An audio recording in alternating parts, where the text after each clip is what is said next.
नमस्कार दोस्तों, आप सभी का स्वागत है हमारे अपने YouTube channel self success point पे।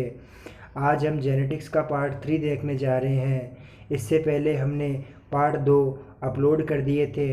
यदि आपने वो पार्ट नहीं देखे हैं तो प्लीज़ पहले उन 2 पार्ट को देखिए, फिर ही उसके बाद में पार्ट 3 देखिए, ताकि आपको हमारे द्वारा दी गई विषय वस्तु समझ में आ सके। जो दोनों पार्ट हमने अपलोड किए हैं वो मैंने बायोलॉजी के नाम से प्लेलिस्ट है, उस प्लेलिस्ट में डाल दिए हैं। तो दोस्तों, हम स्टार्ट करते हैं जेनेटिक्स का पार्ट 3।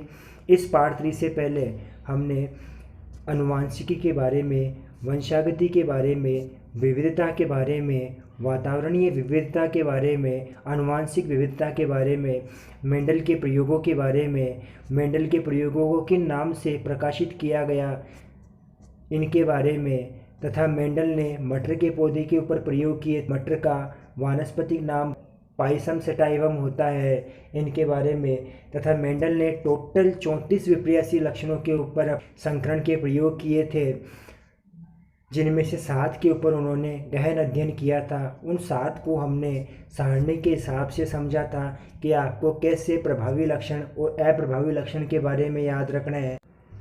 आज हम आनुवांशिकी से संबंधित शब्दावली क्लियर करेंगे। ये जो शब्दावली है वो हमारी जेनेटिक्स के अंदर मदद करती है। ये कुछ परिभाषाएं हैं, उन परिभाषाओं को आपको ध्यान में रखना है ताकि आगे की जो विषय वस्तु है वो आपको समझ में आ सके।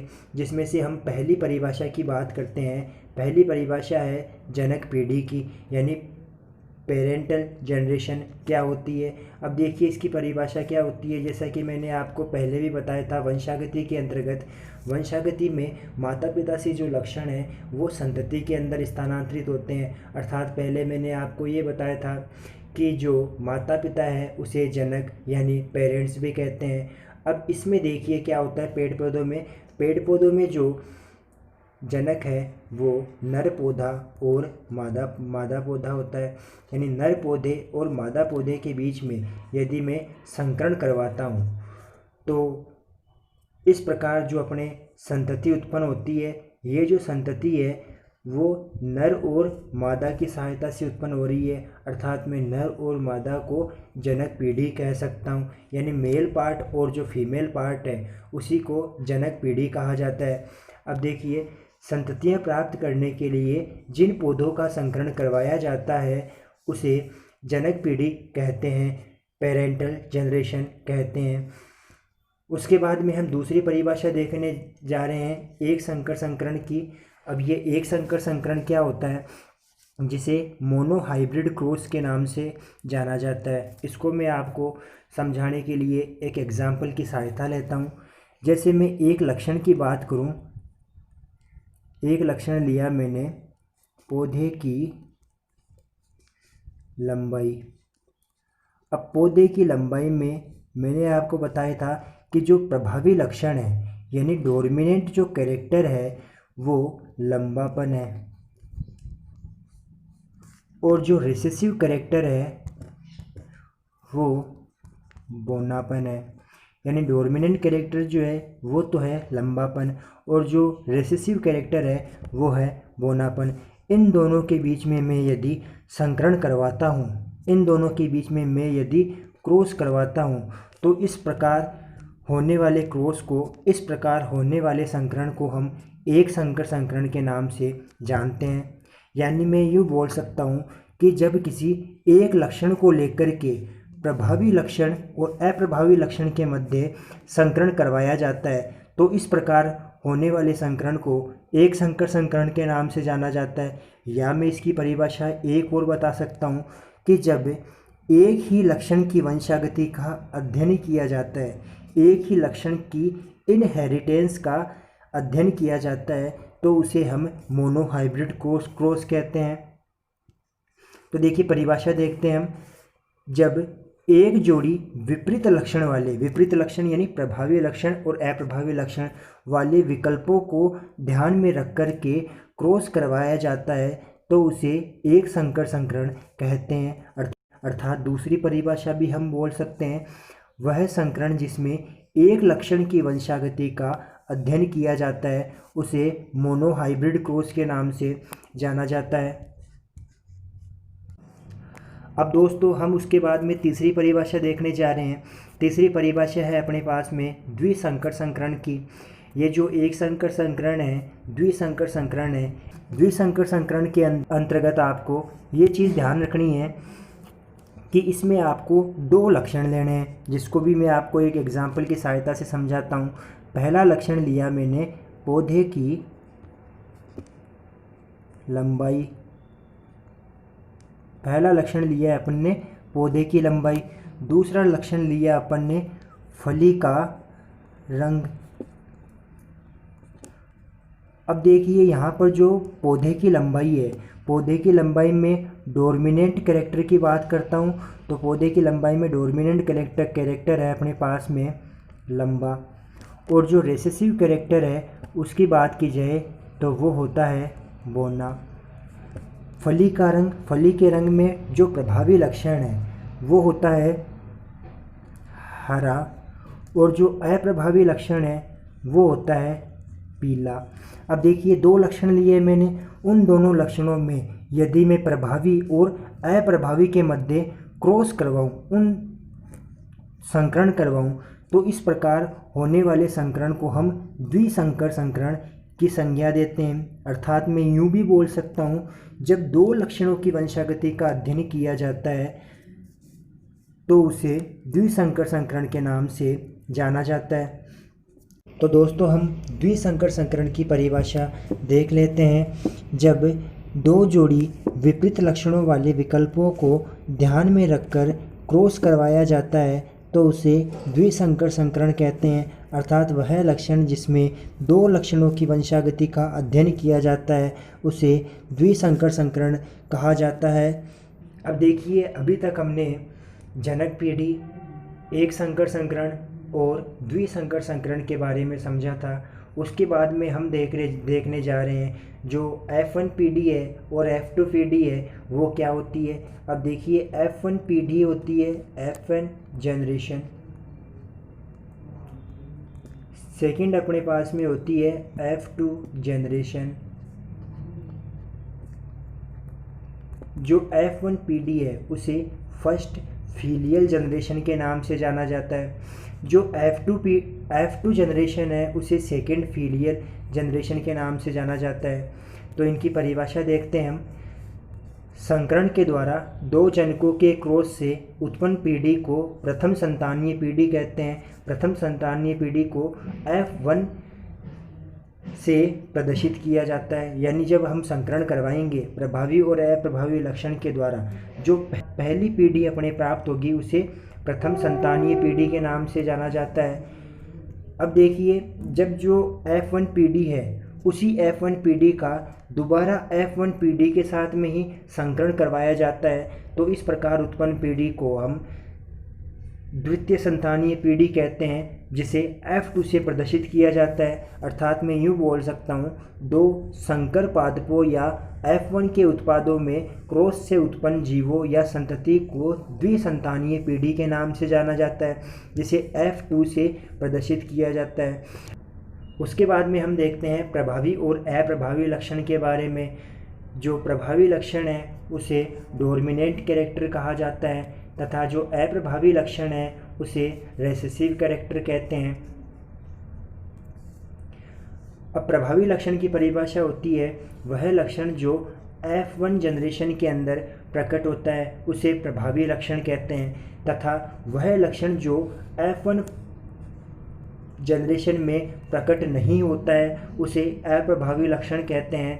अर्थात मैं यूँ बोल सकता हूँ वह लक्षण जो F1 पीढ़ी में प्रकट होता है उसे प्रभावी लक्षण कहते हैं तथा वह लक्षण जो F1 पीढ़ी में प्रकट नहीं होता है उसे अप्रभावी लक्षण की संज्ञा दी जाती है। उसके बाद में हम अगली परिभाषा देखने जा रहे हैं युग्म विकल्पी की। युग्म विकल्पी को एलीलोमॉर्फ भी कहा जाता है और एलील के नाम से भी जाना जाता है। अब देखिए युग्म विकल्पी क्या होता है, जैसे मैं एक एग्जाम्पल के थ्रू आपको समझाता हूँ। एक एग्जाम्पल मैंने लिया पौधे की लंबाई। पौधे की लंबाई के अंदर जो डोमिनेंट कैरेक्टर है वो है अपने पास में लंबा, और जो रेसेसिव कैरेक्टर है वो है अपने पास में बोना। लंबे के लिए मैं लिख सकता हूँ कैपिटल टी, बोने के लिए मैं लिख सकता हूँ स्मॉल टी। अब देखिए युग्म विकल्पी क्या होता है, कोई एक लक्षण है, कौन सा है, पौधे की लंबाई, उसके प्रभावी तथा अप्रभावी दोनों विपरीत स्वरूप को युग्म विकल्पी कहते हैं। अब प्रभावी स्वरूप तो कौन सा है, लंबापन, अप्रभावी स्वरूप कौन सा है, बोनापन। इन दोनों के जो विपरीत स्वरूप है, यानी ये एक दूसरे के विपरीत स्वरूप है, इनको युग्म विकल्पी की संज्ञा दी जाती है। तो देखिए मैं ऐसे भी बोल सकता हूँ, किसी एक लक्षण, जैसे हमने लिया था पौधे की लंबाई, को नियंत्रित करने वाले जीन के दो विपरीत स्वरूप को युग्म विकल्पी कहा जाता है। दूसरे एग्जाम्पल के थ्रू समझते हैं, बीज के रंग को नियंत्रित करने वाले जीन के दो युग्म विकल्पी पीला और दूसरा युग्म विकल्पी जो है वो हरा है। तो दो युग्म विकल्पी जो है वो विपरीत गुणों वाले हैं, तो इनको मैं आपस में युग्म विकल्पी की संज्ञा देता हूँ। उसके बाद में हम देखते हैं समयुग्मजी और विषम युग्मजी के बारे में। समयुग्मजी जिसे होमोजेनियस तथा विषम युग्मजी जिसे हेटेरोजीनियस कहा जाता है। अब देखिए वही एग्जाम्पल के से हम वापस समझते हैं। जैसे एक एग्जाम्पल मैंने लिया पौधे की लंबाई। अब पौधे की जो लंबाई है उसमें प्रभावी लक्षण है वो है लंबा, और जो अप्रभावी लक्षण है वो है अपने पास में बोना। अब लंबे के लिए मैं लिखूंगा कैपिटल टी यानी टोल। बोने के लिए हम लिखते हैं वैसे तो ड्वार्फ, लेकिन आपको इसके अंदर स्मॉल टी के द्वारा लिखना पड़ेगा। अब यहाँ पर ये देखिए कैपिटल टी दोनों कैपिटल हैं, यानी दोनों का जो रूप है वो समान है, यानी मैं समयुग्मजी बोलूँगा। यहाँ पर स्मॉल टी है, दोनों के रूप समान है, दोनों स्मॉल है, तो यहाँ पर मैं समयुग्मजी बोलूँगा। तो इसको मैं बोलूँगा समयुग्मजी लंबा, इसको मैं बोलूँगा समयुग्मजी बोना। अब इसकी परिभाषा देखते हैं हम। जब किसी लक्षण को नियंत्रित करने वाले जीन के दोनों एलील एक समान हो तो उसे समयुग्मजी कहते हैं, अर्थात कैपिटल टी और स्मॉल टी। उसके बाद में हम अगली परिभाषा देखने जा रहे हैं विषम युग्मजी की, जिसे हेटेरोजीनियस के नाम से भी जाना जाता है। अब देखिए ये अपने पास में एक तो होता है साफ लंबा यानी कैपिटल टी, एक प्राप्त होगा अपने पास में स्मॉल टी। इन दोनों को जो रूप है वो भिन्न भिन्न है, एक कैपिटल है एक स्मॉल टी है, तो इनको मैं विषम युग्मजी कहता हूँ। यानी जब किसी लक्षण को नियंत्रित करने वाले जीन के दोनों युग्म विकल्पी, पहला युग्म विकल्पी कैपिटल टी, दूसरा युग्म विकल्पी स्मॉल टी, समान नहीं हो तो उसे विषम युग्मजी कहते हैं, कैपिटल टी स्मॉल टी। तो फ्रेंड्स उसके बाद में हम देखने जा रहे हैं लक्षण प्रारूप और जीन प्रारूप के बारे में। लक्षण प्रारूप को फिनोटाइप कहा जाता है, जबकि जीन प्रारूप को जीनोटाइप कहा जाता है। हम आगे एक संकर संकरण और द्विसंकर संकरण के अंतर्गत लक्षण प्रारूप अनुपात और जीन प्रारूप अनुपात के बारे में भी देखेंगे, जो कि सबसे ज़्यादा इम्पोर्टेंट है। ये अनुपात आपसे कई प्रकार के एग्ज़ाम्स के अंदर पूछा भी जाता है, जैसे एक संकर संकरण में लक्षण प्रारूप अनुपात बताइए, एक संकर संकरण में जीन प्रारूप अनुपात बताइए। तो देखिए इसको स्टार्ट करते हैं। इन शब्दों का प्रयोग सर्वप्रथम जॉनसन के द्वारा किया गया। इससे पहले भी मैंने आपको पहले बताया था कि जीन जो है